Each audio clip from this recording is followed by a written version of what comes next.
What are some things you want to get across with this podcast? Like, as we're doing these episodes, what do you think a long-term goal for you is? Because it'd be nice to see if we can work that out with words now to the audience, to an audience. Okay. What I would like to see for, I'll say my individuals, and I'll say like, you know, me and you together. Yeah, yeah. Individually, I would like to see myself be able to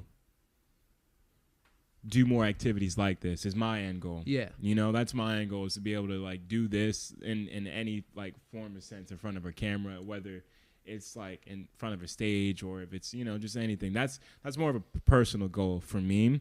As far as for me and you, what I want to get out of this is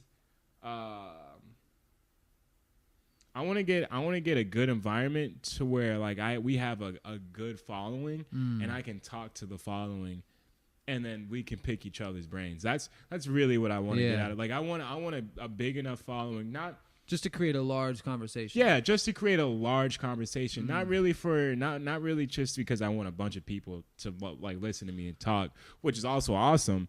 But just I want to pick their brains, and I want them to pick my brain. We got a lot to find out. Yeah.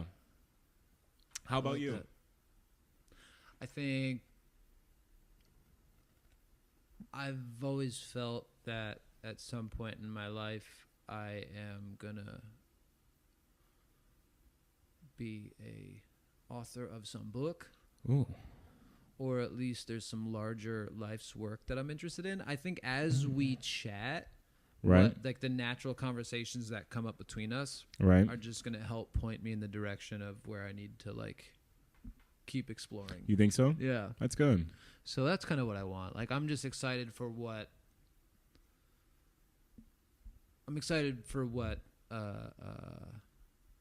I know I will learn. You know what I mean? Yeah, this is a learning experience. I mean, just every episode, we both learn more about each other. Yeah, and just having to clarify my thoughts as I'm talking into the microphone. It's making it so that, like, during my day, I'm better able to talk to people. That's what it's doing. Because I have to form thoughts and, like, actual full sentences. Yes. To put in front of a camera in an audience. And I have to think, instead of just, you know, like, because you can get easily trapped in, like. Are there more coming? No. That's just a very dangerous snake. That snake could kill us.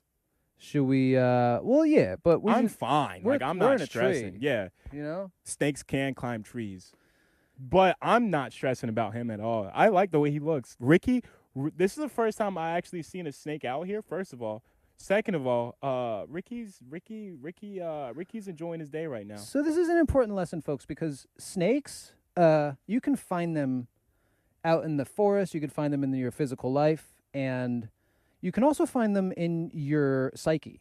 And a snake that you could find in your psyche is, let's say, deceit. Ooh, big old snake. That's probably the copperhead I've dealt with most in my life. Not all copperheads are the same. Not all copperheads are the same. And you're going to encounter different snakes, and sometimes they're going to creep up on you. Like Ricky just did. When you least expect it. So what we're interested here at talking today. Mental health. Yeah. That ties right into it. Because you might not know when you're lying to yourself. So if you think, if you're going this, hey, my mental health is really good right now,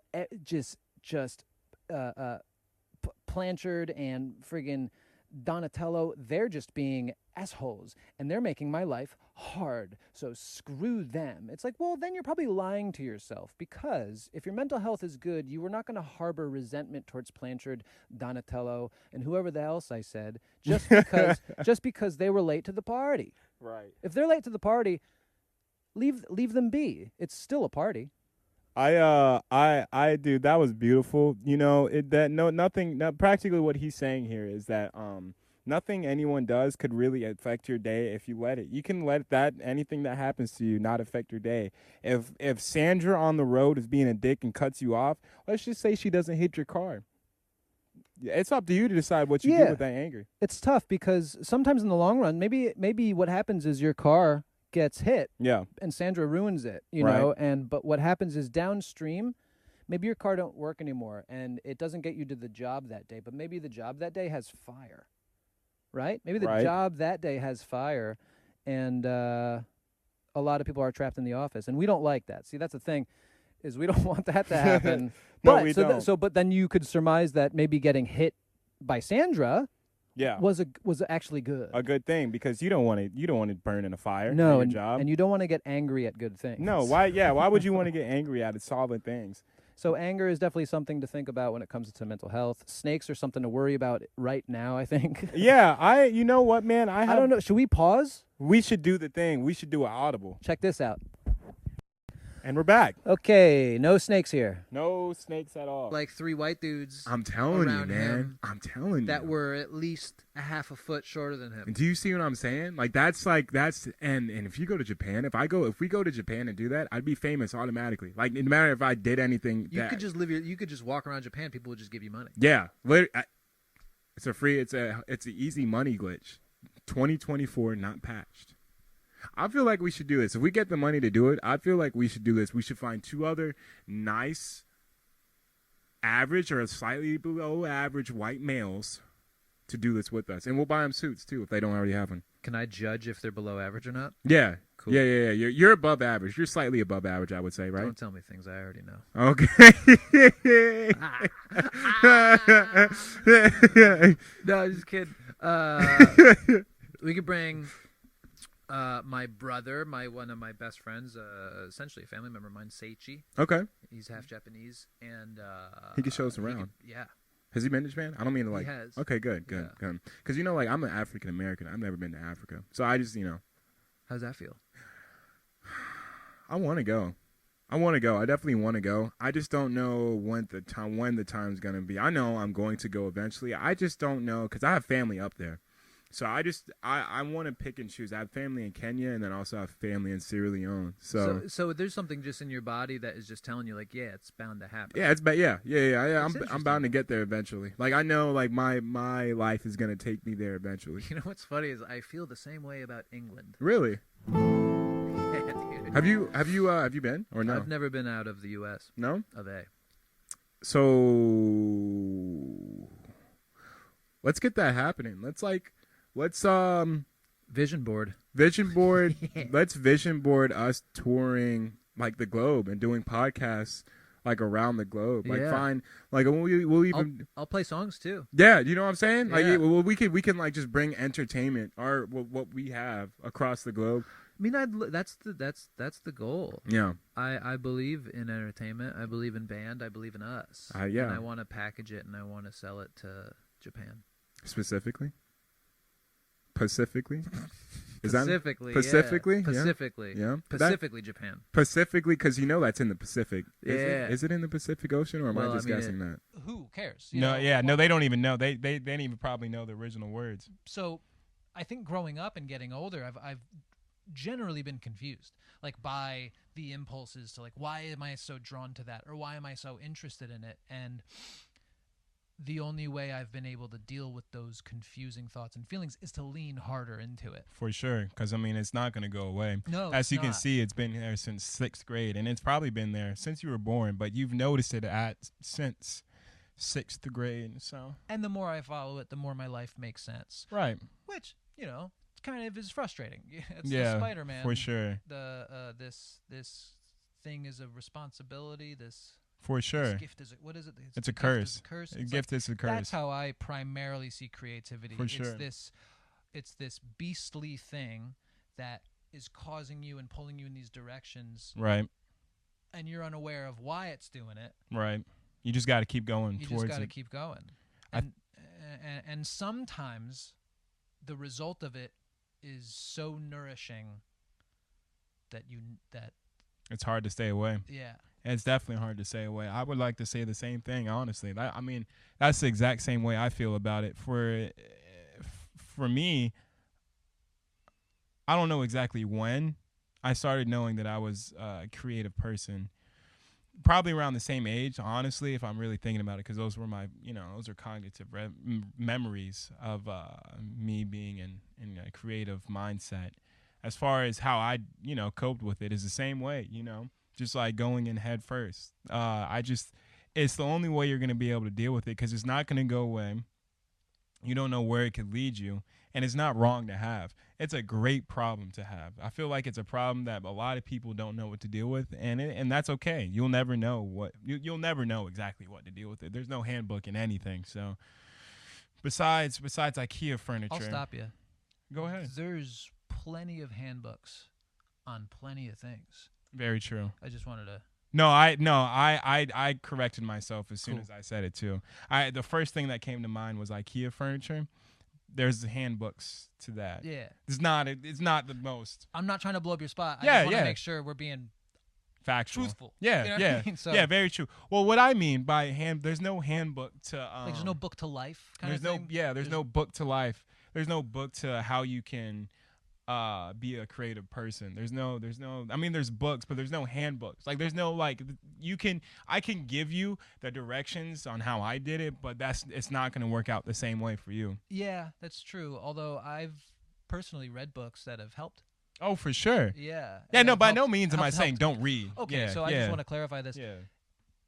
I've read books directly on the subject of creativity and art that have helped me, but I will agree with you in saying that they're not going to prescribe what's perfect for me in a way that is step by step. This is what you exactly have to do. Exactly. It's a constant unfolding and discovery. This is a way I've looked at life for a while. You know, a labyrinth. I know what a yeah, It's yeah, like- it yeah, looks yeah, like yeah, one of yeah, those yeah. windy Yep. things. Yeah, like a maze.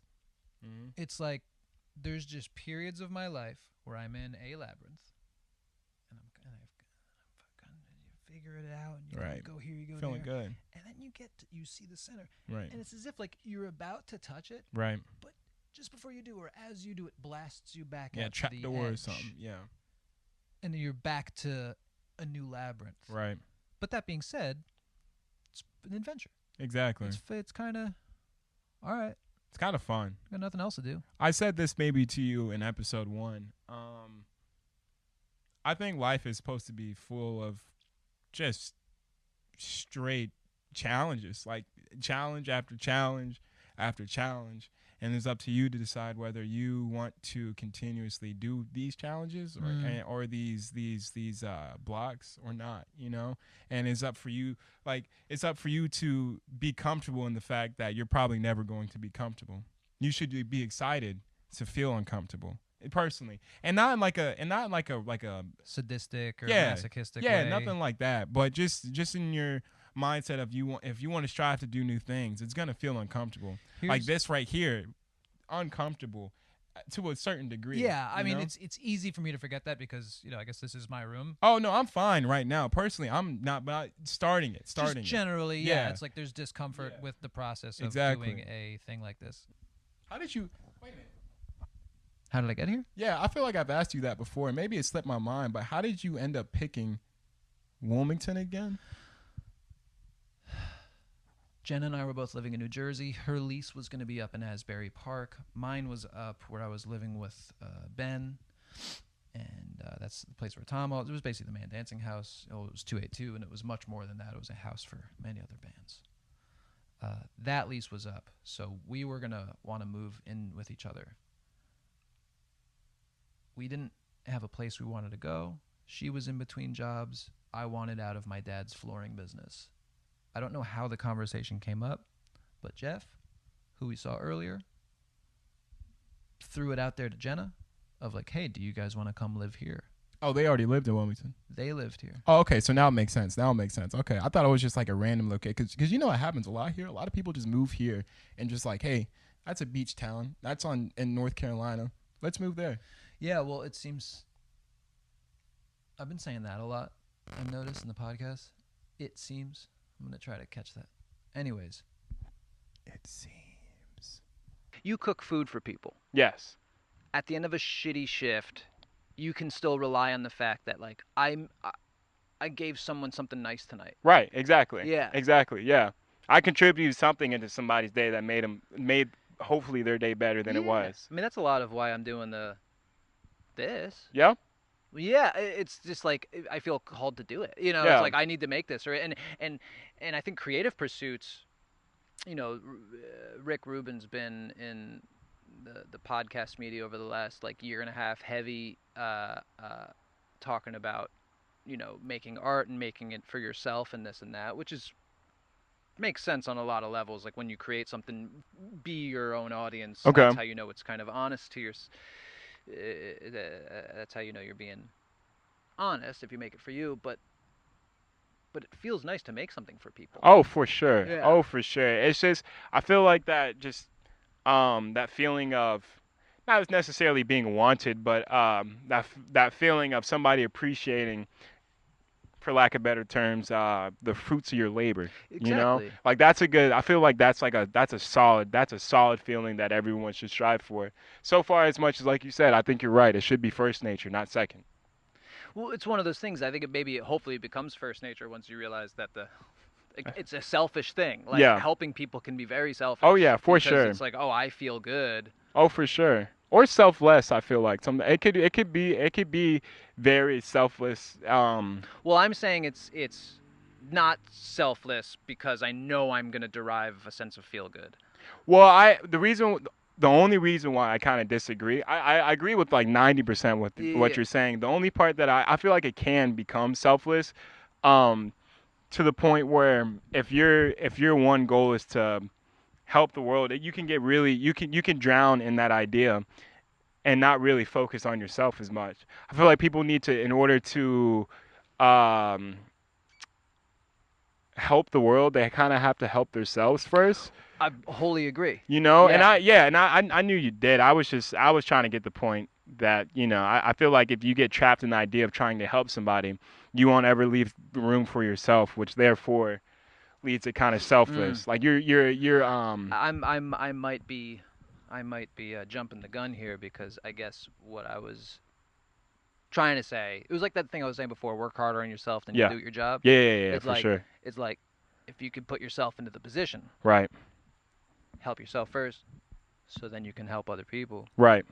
But help is a weird thing too, because sometimes you don't want to be the person getting help. Exactly. You don't, and no, people usually don't ask for it. That's one thing that's I feel like very common in most people is that they don't really ask for it either. I've been trying to lately. Yeah. That's good. I feel like that should be natural. I'm not saying it's a good. First of all, I'm not saying it's a good thing that people don't ask for it, but I feel like a lot of people don't really ask for help, and like you said, they don't like to. You know, no one Yeah. really likes to ask for help because it's like self-diminishing kind of. Mm. But if I feel like humans were This is another. Sorry to cut you off, but You're this is good. another thing. It's like if you go out into the world being like, "Oh, I'm gonna go help people," then you got to go find people who need help, which is a weird thing. yeah You know, yeah. it's just like, "Oh, let me go look for someone who's having a rough time." You Well, know. yeah, you're trying to like you're looking for people who are suffering as well. Yeah, and then you kind of have a savior complex as Yeah. a result sometimes. So it's everything is so tricky. Yeah, very actually, very. It hurts my brain. I don't think there's a lot of oil going on in these gears 90% of the time. I'm definitely grinding gears inside my brain at all times. I think a lot of times when we're not trying to think too much, that's when some of the juice, some of the gold, Oh yeah. that's when the gears turn at their best. Oh yeah. The more comfortable you are in a setting, I feel like your brain just kind of vomits great stuff. No, I was about to go break into song. No, that was good, man. We're just checking to see the technology's still working. You want to do a camera check too? Yeah, I'll do a camera check. Those acorns, man, are loud. That's soothing. Soothing. That's soothing. That's soothing. No, I'm grateful. I really am because we're gonna reach heights we never thought possible. I mean, I'm pretty tall, but where we're going, I'm thinking like far up. Yeah. I'm thinking far. No, I know we're going far up. I think we have a good dynamic that a lot of people would be able to listen to and connect with. Who's your top guest? Like right now. Like You would want to have on a podcast. Okay. Who So would you want to interview? out of here, like that No, we know, just fucking just in general, In the whole world. in the whole world right now, who would I want on the podcast? That's an interesting question. Or I'll tell mine then. It's the Pope. The Pope? I think it'd be fun. That would be interesting. Imagine having the Pope. And like in between us too would be crazy. That we would be reaching no new lengths with that. That would be good. Now that you say that, I gotta rethink. You know who I want? I don't know if it's a president or the top lady in charge of New Zealand right now.